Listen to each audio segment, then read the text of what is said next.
What's up guys, my name is St-Germain and welcome again to our channel Journey to Freedom, where you can follow along on our journey to financial freedom through the worlds of Shopify and dropshipping. So make sure you subscribe to our channel, hit the notification bell so that you get to know every single time we put out a brand new video like this one. Today, we're going to be talking about whether you should be starting your dropshipping journey by opening a general store. We're going to talk about what a general store is, what the advantages are, what the disadvantages are, and overall what my opinion is on whether you should start off your dropshipping journey with a general store. So make sure you stay till the end of the video to catch all the tips, and make sure you drop us a like if you're liking the value of this video. That is the only thing that we ask for. We put in a lot of time and effort into producing these videos for you, completely free of cost, and all we ask is that you drop us a like if you're finding some value in the content, because that helps YouTube put this video out in front of other people like you and I who can benefit from our experience and assist in developing their own dropshipping stores. So let's get right into the content. So what exactly is a general store? Let's start by defining that first of all.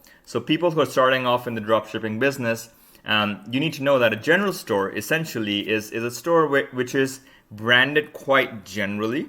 You have a generic sort of a website name.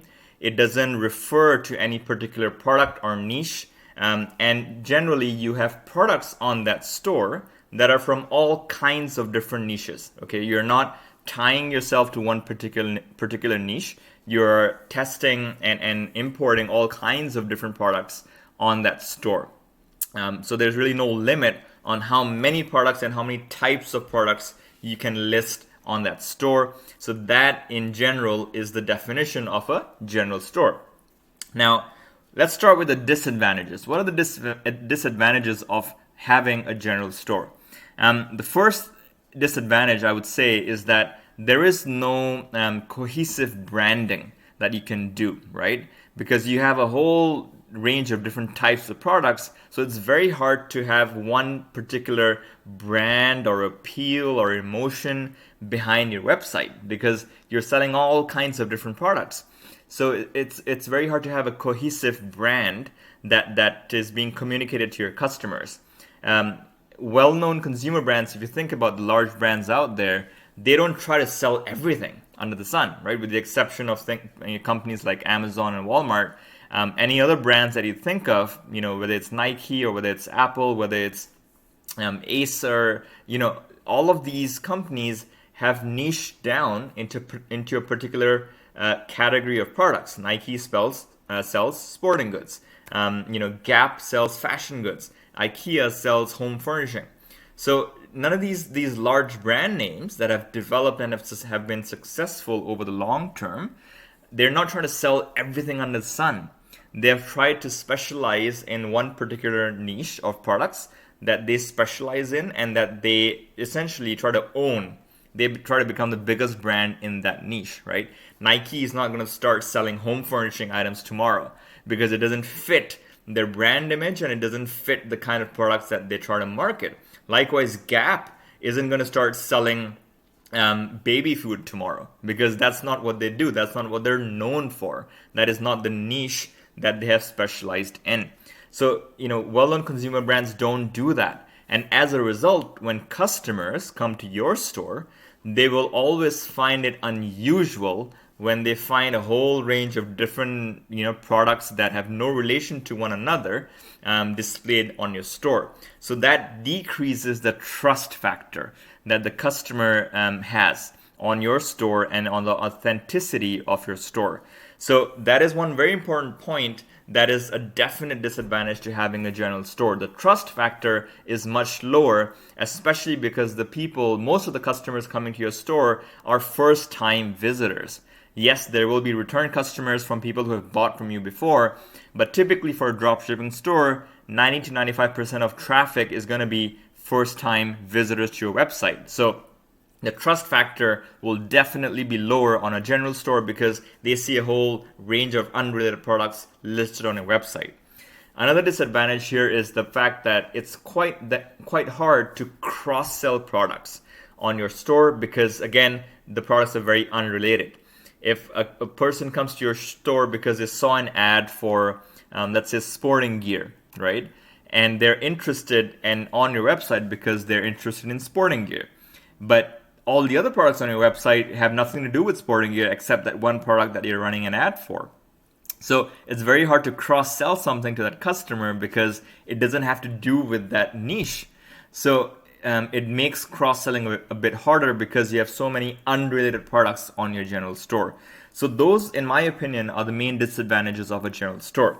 Hope you're finding value in the content so far, guys, and if you are, make sure you smash that like button, subscribe to our channel, and hit the notification bell so that you get to know every single time that we put out a brand new video. And make sure you stay till the end of this one to catch all the content, and comment below on what you like and what you'd like to hear about. Stay with us. Now let's talk about the advantages. What are the advantages? The advantages, in my opinion, are that it's very easy to test a variety of different products on a general store.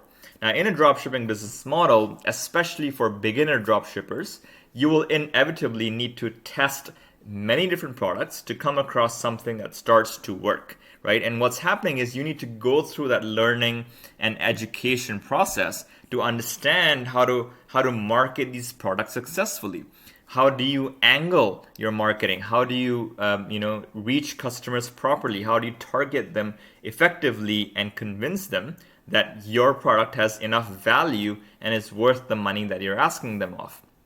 So all of that takes learning, and that is why you're going to need a lot of testing in the beginning, a lot of testing of different products to be able to successfully land on the first few products that actually work for you. And with a general store, it's easy to do that testing because you don't have to start a brand new store and do everything from scratch every single time that you are testing a product from a new niche, right? So let's say you're testing fashion apparel in the beginning and it doesn't work out for you, and then you come across a nice pet toy that you want to test.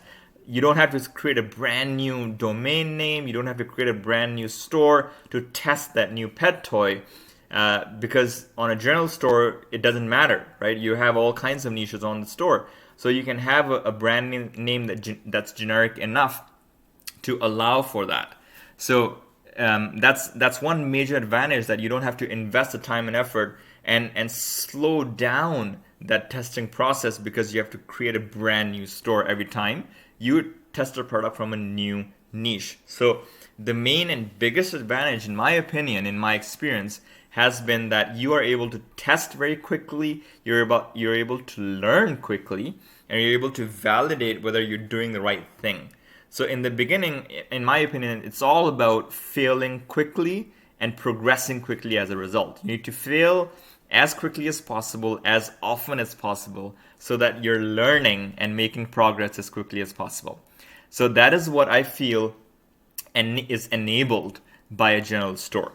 So overall, to answer the question we started off with, who should start with a general store? If you have no experience with sales, online marketing, sales, or dropshipping, then I would recommend, in my opinion, that you should start with a general store. Because the ease of testing and the quick learning that happens in the process of testing outweighs the disadvantage of brand inconsistency. Okay, I'll repeat that. The disadvantages of brand inconsistency, in my opinion, is smaller than all the benefits you get from quickly testing products and learning from your mistakes upfront on a general store. So another key important point is that most customers, when they click on your ad on Facebook, they are actually landing on a product page, right? They're not landing on the home page of your store. You should be running ads to a product page so that they're not distracted by 20 other products on your home page. So most customers, and this is not a rule for every customer, but the large majority of customers don't actually navigate away from a product page. Some of them might, but I would say 80 to 90% of customers do not navigate away from a product page. And they will either buy the product or they'll leave your website if they're not convinced. So that's where the disadvantage of brand inconsistency doesn't matter as much, because most customers landing on your store are not actually realizing that it's a general store. They're just landing on a product page and that's all they see, right? So that, in my opinion, I feel is a strong plus point in the overall scheme of things. And that is why, in my opinion, if you're starting off in this business, then you need to start off with a general store that allows you to test as quickly and rapidly as possible. And you're able to learn quickly from your mistakes in that process and find the right kind of products and find how to market these products effectively in the process. So I hope you guys found some value in this video and why you should be using a general store if you are just starting off in the dropshipping journey. If you guys found some value in this video, drop us a like, comment below on what you thought about our strategies. If you are currently operating a general store or a niche store, and make sure you stay in tune for the upcoming video, which is going to talk about the advantages and disadvantages of a niche store. So stay tuned for that one. Make sure you subscribe to the channel if you haven't already, and we'll catch you in the next video.